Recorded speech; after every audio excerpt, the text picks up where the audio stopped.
My name is Captain Andrew Peterson, and tonight I am telling you about the day everything I believed about war collapsed in front of me, because sometimes the person who saves your life is the one you were trained to fear,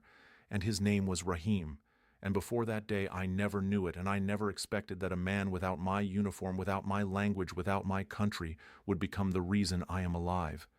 And it happened on a hot afternoon when our patrol moved through a narrow alley, where the walls leaned inward like they were trying to trap us, and the air smelled of dust and metal and tension, and suddenly the world exploded around us.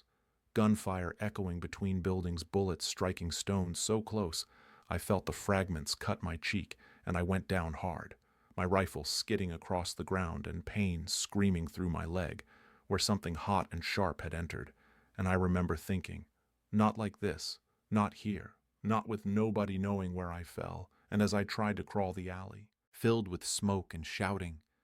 and I was alone, separated from my men, my vision blurring. And then through the haze, I saw a shadow moving toward me, and I raised my empty hands, because I had nothing else,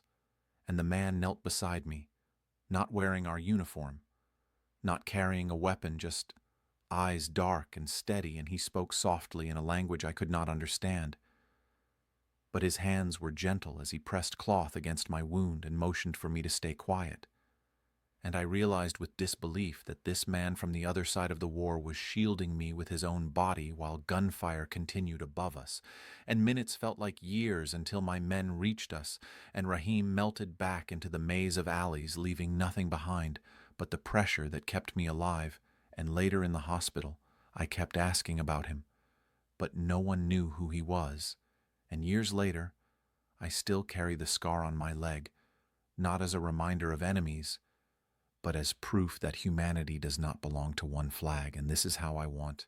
you to see me now, standing in my backyard, touching that scar while my children laugh behind me, knowing that the world is not made of sides, but of people.